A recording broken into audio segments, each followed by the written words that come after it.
Hey everyone, welcome to the investor.bet NRL Round 8 Betting Trends Preview Show. Here I'm going to go through all 8 games coming up this weekend in the NRL, break down each matchup from a betting perspective. So we're going to look at the past 5 meetings and further beyond that, the betting trends between the two sides that'll be playing each other this weekend. We'll look at who's been winning and covering the spread in their previous meetings and what the odds were from those meetings, and also have those recent meetings been going over or under the total points line. We'll also look at the individual team trends as well, and I'm going to go through who I think is going to win each matchup and why. And this is my first look at these matches. So after this, I go through the more in-depth situational factors and then factor in the lineups. The reason I don't look at lineups as the first thing, so when teams come out on Tuesday, I'm not straight away looking at who's in and out. The reason why I do this process first is so I can get a clearer picture on these sides without being influenced by a particular player being in or out. By using the odds and using the history between the two teams, you can get a better indication on why the odds are the way they are, as opposed to straight away being influenced by certain ins and out for a side. Obviously, you want to take that into consideration at the point when you get to it, but I recommend that it's not the first thing that you look at when analyzing games. There's a whole process to go through in the NRL Best Bets membership. The members get to see a more in-depth process of that, and that's where you get all the bets. Plus, importantly, you get access to all the bet finder tools to research games, research try scorers. All the information about that is in the link in the description. Looking at the first game this weekend, it's on Thursday night. The Broncos back at home against the Canterbury Bulldogs. Bulldogs $1.56 favorites here, minus 4.5, and the total is right on 42 points. When I took this down on the Monday, it's not often you see a total in the NRL these days without the half a point, but Bet365 had it up as straight on the 42. Looking at this matchup, last time they met was at this venue in round 21 last season. The Bulldogs won 41-16. That was the first win the Bulldogs have had against the Broncos across the past 6 meetings. The Broncos won and covered the 5 games prior to that. That was their only meeting last year. Positive signs for the Bulldogs going forward. Coming into this matchup, the Bulldogs are undefeated. They're 6-0 on the season. They've covered the spread in 5 or 6 games this season, and their past 4 games have gone under. For the Broncos, they've now had back-to-back losses. 4 of their last 5 have also gone under. Now, when I look at the total for this game at 42, I definitely think the bookmakers have gone with a very, very low number. I have a fair total for this matchup at 44.5. But both these sides have a strong trend towards the under. As I said, Broncos 4 of their past 5 haven't gone under. Bulldogs their last 4. And even though the past 3 between these two sides have gone over, but even considering that was such a low number, I'd be leaning towards the over here. The past 3 between these two sides have gone over. Bulldogs scored 41 in their last meeting against the Broncos, and Bulldogs have a very good situation coming into this matchup. They are on a 6-day turnaround after beating the Rabbitohs on Friday afternoon last week, whereas the Broncos were over in New Zealand and played the Warriors on Saturday night. So they come into this match on a 5-day turnaround. Hardly ideal when you're not only on the road the previous week, but also over in New Zealand, played in tough conditions, now have to back up on 5 days against the number 1 defensive side in the competition, conceding less than 10 points on average. Broncos have had their worst 2 attacking performances the past 2 weeks, only scoring 18 and 16 points against the Warriors and Roosters. They've also conceded over 20 in each of their past 3. So even though Broncos' defensive numbers are pretty good, a lot of that came during their first 4 games of the year. In attack, these sides are pretty even. Broncos averaging slightly more points a game. But once again, that's dropped off the past couple of weeks. This is definitely an important game for the Broncos as they'll play the Panthers the week after, so maybe in a position of potentially losing 4 straight games. I do expect the Bulldogs to win this game, and there's one thing I want to highlight when it comes to the odds. So when you look at this matchup, you straight away look at it. Bulldogs are undefeated. Broncos struggled their past couple of weeks, but they are at home. Now, when they last met at Suncorp, it was minus 7.5. So to come all the way around to plus 4.5 is a significant adjustment. And because when you factor in that travel schedule and the awkward situation for the Broncos, that's why I think the Bulldogs will get over the line here. 8 of the past 9 head-to-head have been decided by 14 plus points. So definitely don't be surprised if this game may turn into a little bit of a blowout with the Broncos struggling to back up from last week. Next, we have the first of 3 games on Friday. It'll be the Roosters versus the Dragons. Roosters, small favourites here, $1.87, and the total is 45.5. This matchup has a history of going over. 7 of the past 8 head-to-head have gone over the total points line. But in recent times, these two teams have been undersized. Roosters, 4 of their last 5 have gone under. Same goes for the Dragons, 4 of their past 5 going under the total. Roosters won both matchups last season in dominant fashion, 42-12 in round 18 and then 60-18 in round number 8. But the Dragons come into this matchup in better form this time around. They've won 3 of their past 4, beating the Seagulls, Titans, and Storm during that period, where the Roosters have only won 2 of their 7 games so far this season. Back in round 2 against the Panthers, and then a couple of weeks ago against the Broncos. Definitely wouldn't be surprised at all if the Dragons were to win this game. They're averaging almost 6 points more per game this season than the Roosters in terms of points scored. And defensively, they rank 4th at 19.7 points conceded, whereas the Roosters are still conceding a tick under 29 points a game, and they're coming off 40 points conceded against the Panthers last week. I definitely don't mind the Dragons in this game at all, even though they have a poor record recently, in particular against the Roosters. Just defensively, you got to go with the outsider who's this significantly better defensively. Dragons last week were very good in defense against the Seagulls, and if they bring that similar intensity and efficiency to their defense this week, it'll be very tough for the Roosters to get past them. So I like the Dragons to win at 45.5 on the total. I definitely think it's factoring in this recent history of 7 of the past 8 head-to-head going over. I'd lean towards the current 45.5 point number. The following game over in New Zealand, the Warriors at home for the second straight week against the Newcastle Knights. The Warriors $1.28, 10.5 point favourites here, and we have a 44.5 points line. For this matchup, the Warriors have won 3 of the past 5 against Newcastle, but Newcastle did cover the spread in both games last season. Knights won at home 14 points to 8 as 5.5 point underdogs in Newcastle in round 9, and then back in round 4, the corresponding fixture for this, Warriors won 20-12 as exactly the same odds that they are for the game this week. Didn't cover the spread though, only winning the game by 8 points in the end.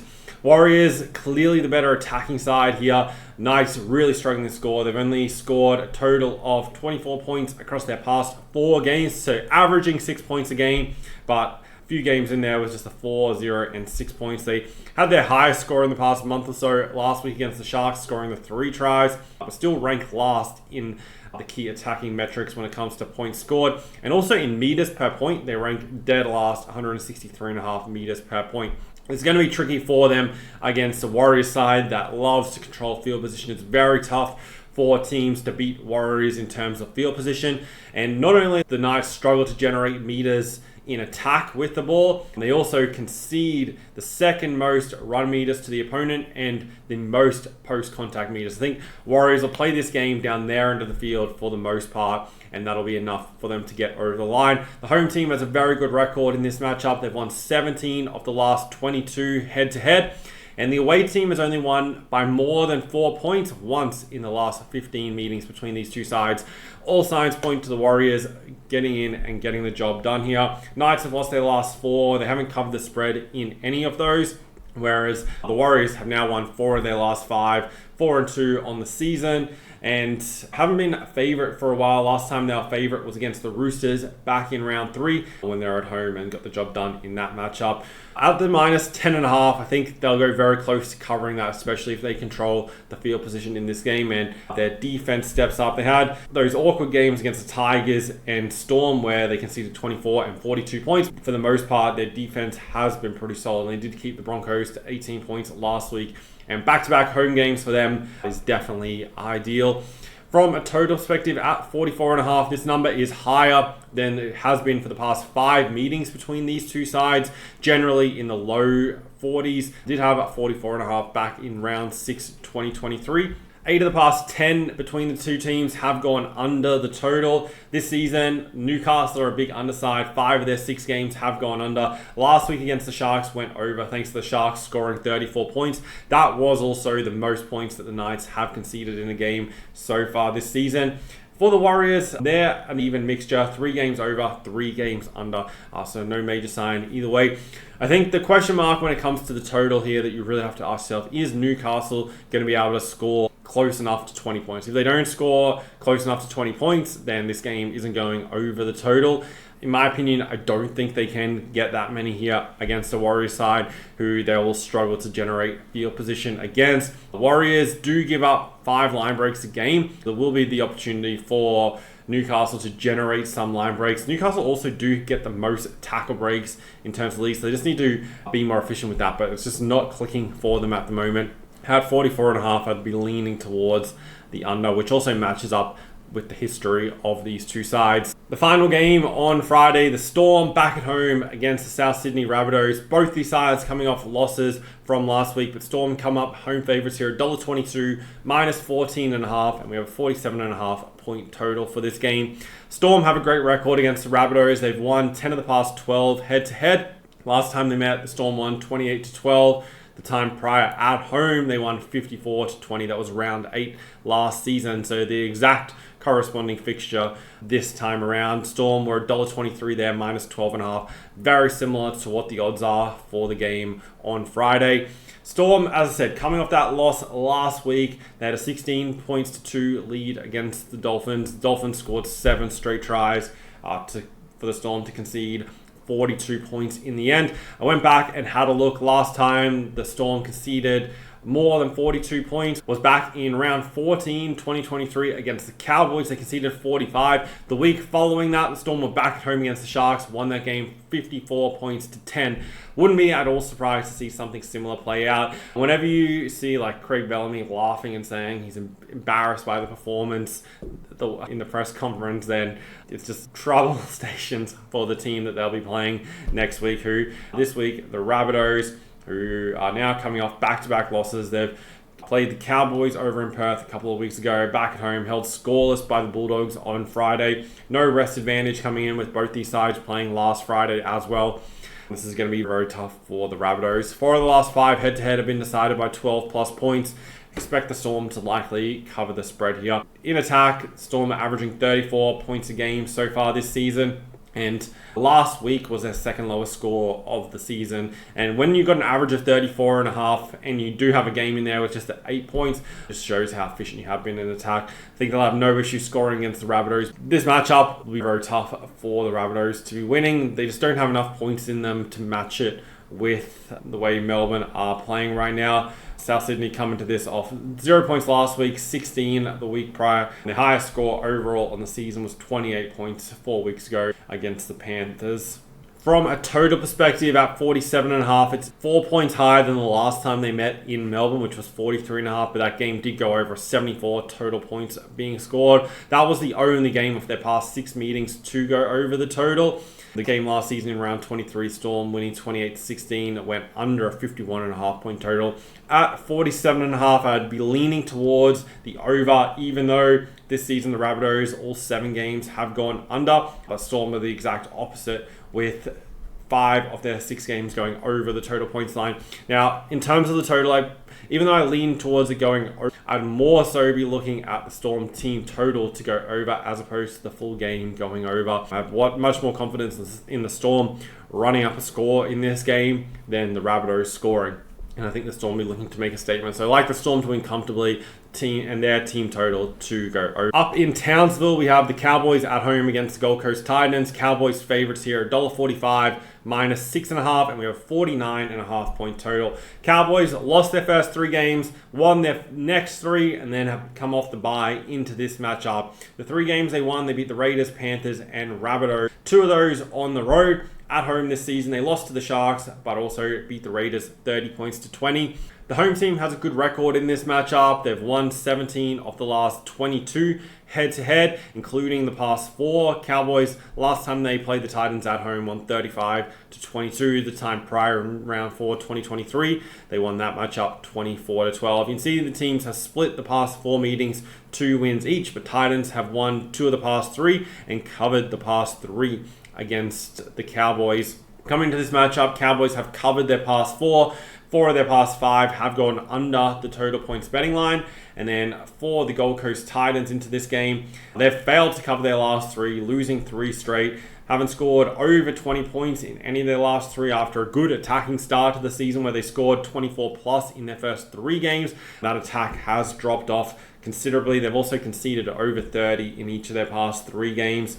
4 of their past 5 have gone under. Now, with the trend of 9 of the past 11 between the Cowboys and Titans going under, and also both these sides favoring the under, you'd have to lean that way. I have a fair total for this game at 45.5. So at 49.5, I'd be definitely leaning towards the under as it currently stands. But definitely like the Cowboys to win. It's just a question mark whether they can bring the form that they went into the bye with out of that bye. But they're at home, and so there's high likelihood they'll be able to do it. Home team has a good record. Be leaning towards the Cowboys winning.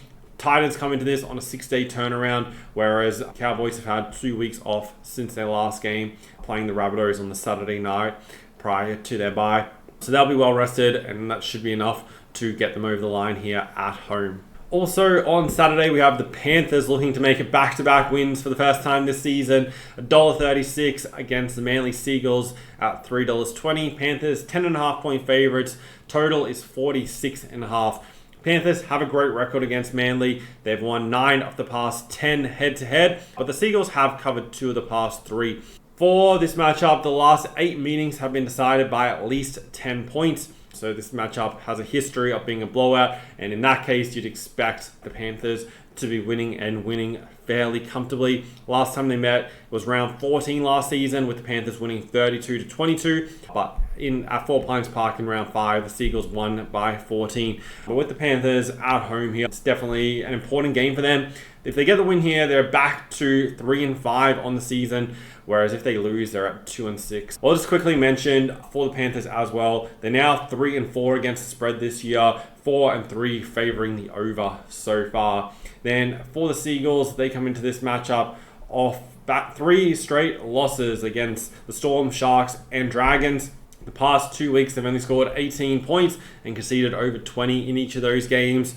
After this, they have the bye, so it's definitely an important game to get back to 4-4 for the Seagulls. But this game definitely means more to the Panthers, which I think will be enough to get them over the line. They're still averaging over 24 points a game, which is nearly on par with the Seagulls this season, and their attack has dropped off the past couple of weeks, and defensively there's once again not a great deal between these two sides. So I think motivation wise, that definitely favors the Panthers, and scoring 40 points last week, they looked back near best in attack, and I think that can continue against the Seagulls defense that ranks in the bottom half of the competition for the most part. Seagulls build their success on controlling field position and limiting run meters for the opponent, but the Panthers forward pack shouldn't have too much issue getting good yardage against this Seagulls side, as they're one of the stronger teams in doing that. 6 of the past 8 head-to-head have gone over. At 46.5, I'd be leaning towards the over here. Both these sides do have plenty of points in them, and neither has been great defensively. Panthers last week was their best defensive game of the season, but Roosters' attacking numbers have been well down this season. Prior to that, they'd conceded 22 plus in every game. I don't think the Seagulls will get to 22 in this matchup, but I do think they can get the 10 to 16 points, and if the Panthers get around that 30 mark, it'll give us the chance of going over this number. But I expect the Panthers to do enough to win the game and get the back-to-back. The first game on Sunday is probably the game of the round, if not very close to it, the way these two teams are playing right now. You have the Canberra Raiders at home against the Redcliffe Dolphins. Canberra have won 3 straight, beating the Sharks, Eels, and Titans, and winning those games by big margins. They've now covered 5 of 7 games this season, and they're favourites here at home, $1.60 minus 4.5. This is their first game back at home. Their last 2 against the Titans and Eels have both been on the road. And for the Dolphins, they've also won their last 3. They're 235 for this matchup. They've beaten the Storm, Panthers, and Titans the past 3 weeks, scoring 30 plus in each of those 3 games. So considering compared to their first 4 games of the season where they couldn't score over 18 points, they've now basically doubled that to average 36 across their past 3 games, and have played like the Panthers and Storm during that period.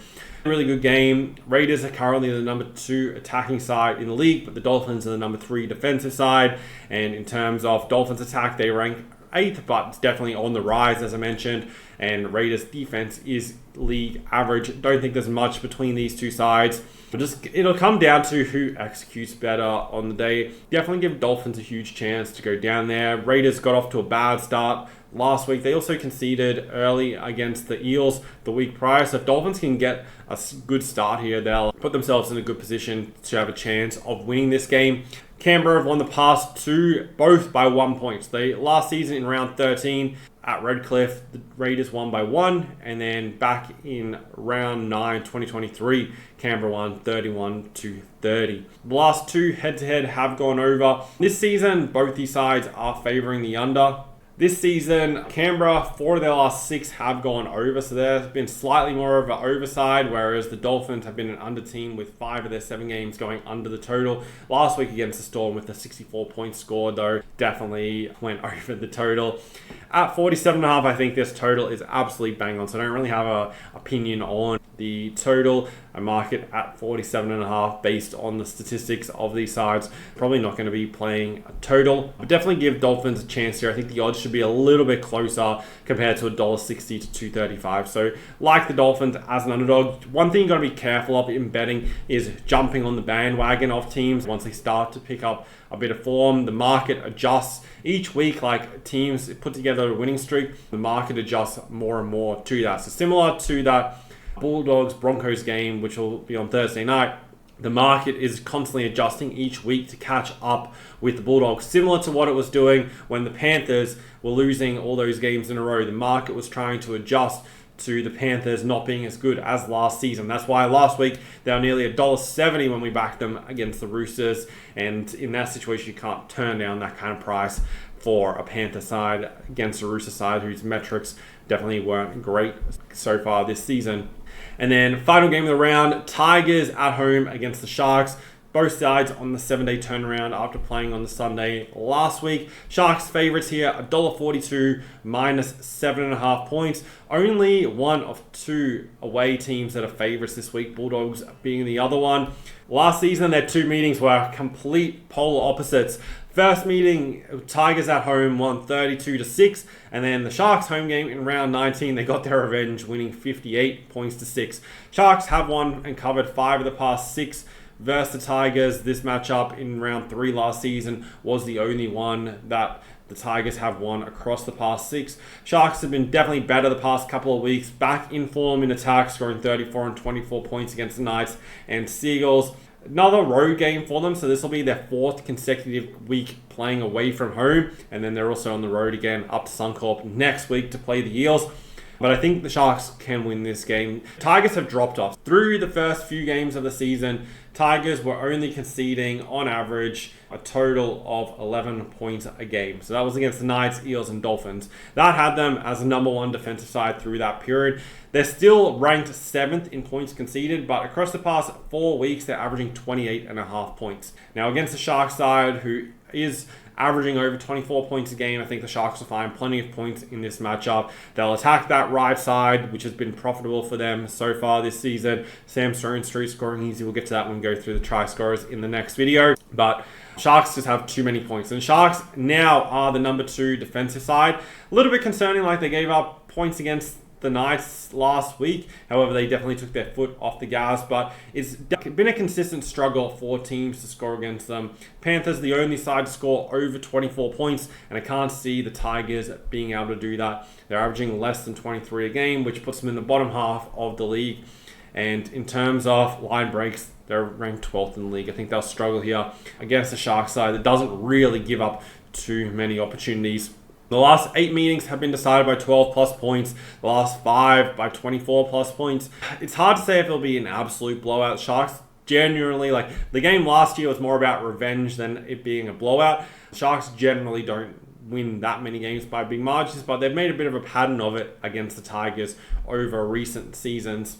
But in fairness, like the Tigers are better this year, but I think there's been a decline from what they were in the opening few weeks, and also they've had issues with the Lachlan Galvin situation off the field, which was definitely a distraction. Tigers were just terrible in the second half last week against the Eels, conceding 38 points. If Sharks get to 24, 30 points in this game. That'll be enough for them to win, and I expect them to do. 3 of the past 5 head-to-head have gone under. With the total at 47.5, I have a slight lean towards the under, but probably wouldn't be confident in backing it. Recently, Tigers, 4 of their last 5 have gone over, but Sharks have been going the opposite way, 5 of their last 6 going under the total. At the 47.5, whilst I think it's a couple of points high, if it is to go under, I don't think it's going to go under by much. So it could be one of those ones, if you back the under in this game, it comes down to a real nail biter. And just with the way the Tigers have been leaking points over the last month, I'd be hard-pressed personally taking the under in this matchup. So that's my early look at the games coming this weekend. My early thoughts, what I'm thinking, how I'm approaching betting on these games. If you want to see all my final bets, which way I like to go, that'll be all posted in the NRL Best Bets membership, plus with additional preview shows where I break down more of the stats of how these teams are performing. So link is in the description for that. Stay tuned. Make sure you subscribe so you don't miss the NRL try scorer video for this weekend. That'll be posted on Thursday, so stay tuned for that. I know a lot of you guys look forward to that, and we're on a really good run lately with the try scorers, and we pick them based on the data, not just based on who do we think is going to score a try in this game. It's purely based on statistical analysis of team strengths and weaknesses of where they're scoring and conceding tries. And that's the way you want to bet, not just on the NRL, but any sport you're betting on. It's better to use statistics as opposed to just randomly guessing if you actually want to make money. Thanks guys for watching, and I'll see you in the next video.